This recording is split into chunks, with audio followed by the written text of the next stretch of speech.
मृधे राधावंतो लिखा, स्पष्ट लिखा गुरुजी। ऐसा है, नाश मत करिए, आधावंत है। आज के समय में वो इंसान अपने आप को गुरु बता रहे हैं जिसे भगवत गीता का एक श्लोक तक याद है। पीछे भाग रहा, ना भक्ति से मतलब, ना ज्ञान से मतलब, ना वैराग्य से मतलब। उसे लगता पैसा पैसा पैसा। दूसरों को ज्ञान देते हैं कि पैसा कुछ नहीं है और खुद एक एक करोड़ की गाड़ियों में घूमते दिखाई देते हैं। बहुत वर्षों से डायलिसिस हो रहा है, रात में नींद नहीं आती कि हम अगर समझ सिंपैथी के नाम पर करोड़ों की जायदाद इकट्ठी कर लेते हैं, करोड़ों की गाड़ियों में घूमते दिखाई देते हैं, लग्जरी भरी लाइफ दिखाई देती है। नमस्कार दोस्तों, आज हम बात करेंगे कुछ ऐसे ही महापुरुषों की जो खुद को भगवान का भेजा हुआ देवता बताते हैं और हैवानों से भी बुरे काम करते हुए दिखाई देते हैं। किसी ने भक्तों की जिंदगी लूटी, किसी ने उनके शरीर, किसी ने भगवान के नाम पर करोड़ों का कारोबार खड़ा कर लिया। ये है कलयुग के वो गुरु जो खुद को भगवान बताते हैं, खुद एसी गाड़ी में घूमते हैं, लोगों को धक्के खिलवाते हैं। इस वीडियो को देखना हर उस इंसान के लिए बहुत जरूरी है जो आंखें बंद कर कर किसी पर भी विश्वास कर बैठता है। आज इस वीडियो में हम हर वो छुपा चेहरा सामने लाएंगे जिसने अनजाने में या जानबूझकर कहीं ना कहीं, कभी ना कभी कोई गलती जरूर करी है। इन सब शैतानों में से जो सबसे पहला नाम निकल कर आता है वो है आसाराम बापू, जिनकी एक समय पर करोड़ों में भीड़, बड़े बड़े पॉलिटिशियंस, बड़े बड़े नेताओं से संबंध, लेकिन जिस समय सच सामने आया तो सबकी रूह कांप उठी। सब मानते थे इसे भगवान जैसा इंसान, लेकिन एक ये ऐसा हैवान निकला जिसने लोगों की रूह हिलाकर रख दी। 2013 में जब एक नाबालिग लड़की ने हिम्मत दिखाई तो पूरा देश हिल गया। जोधपुर आश्रम में जो उसने झेला वो सुनकर आज भी रूह कांप जाती है।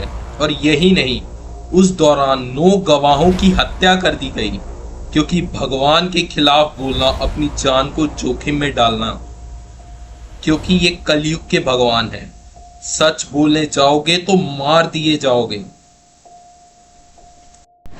इस सूची में जो दूसरा नाम निकल कर आता है, जो नाम किसी से नहीं छुपा, तेरा सच्चा सौदा के मुखिया यानी राम रहीम। करोड़ों की जायदाद, करोड़ों की फौज, बाबा से ज्यादा लग्जूरियस लाइफ इन्होंने जी है।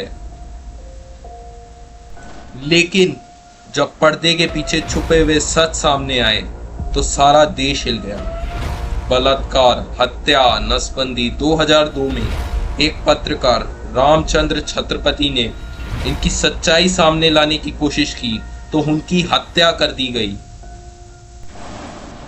बाबा राम रहीम ने खुद आदेश देकर पत्रकार को गोली मरवा दी। 2002 से चल रहा केस 2015 में बंद हुआ और जाकर न्याय की जीत हुई और ऐसे झूठे पाखंडी को सजा मिली। लेकिन आखिर इतना समय क्यों लगा? ये सच्चाई किसी से छुपी नहीं है, सबको पता है। और अगर तुमने भी कभी जीवन में ऐसी गलती करी है तो मुझे कमेंट सेक्शन में बताना कि कहाँ और किस जगह तुम्हारे साथ ऐसा हुआ है। हो सकता है अगली आवाज तुम्हारी हो। ऐसे ही एक और पखंडी का नाम यानी नित्यानंद, जो कहता था कि मैं शिव का अवतार हूँ, बिना खाए पिए जीवित रह सकता हूँ। 2010 में रेप केस हुआ। 2019 में पता चला कि उसने लोगों को बंधक बनाकर रखा हुआ है।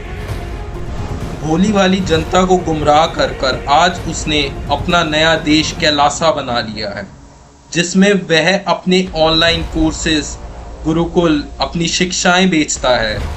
सोचिए कि किस तरफ जा रहे हैं हम। सोचना इस समय जरूरी है।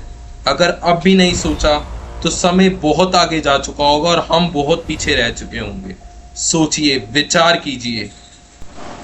और आखिर में अब ये सवाल उठता है कि लोग आंख मूंद कर इन पर भरोसा कैसे कर लेते हैं। जब जीवन में कोई दर्द आता है, जब डॉक्टर जवाब दे देता है, तब हम चमत्कार की ओर बढ़ते हैं और इसी मौके की तलाश में ये बाबा होते हैं। वो कहते हैं हम देख लेंगे, वो आखिर देख ही लेते हैं अपने बैंक बैलेंस को। आस्था एक अच्छी चीज है, लेकिन अंध आस्था एक जहर है। भगवान को कभी प्रूव नहीं करना पड़ता, लेकिन बाबाओं को प्रूव करने का समय आ चुका है। कलयुग के इस दौर में अगर हमने हल्की सी भी गलती की तो इन बेनकाब बाबाओं को पकड़ना बहुत मुश्किल हो जाएगा। और अगर आप मेरे इस बात से सहमत हैं, मेरे इस सच से सहमत हैं, तो मुझे कमेंट कर बताएं कि जीवन में आपके साथ कभी कुछ ऐसा घटित हुआ है, और हुआ है तो बताएं। और इस वीडियो को ज़्यादा से ज़्यादा शेयर करें ताकि ऐसे बेनकाब और पाखंडी बाबाओं का चेहरा सामने आ सके। तब तक के लिए जय हिंद, वंदे मातरम।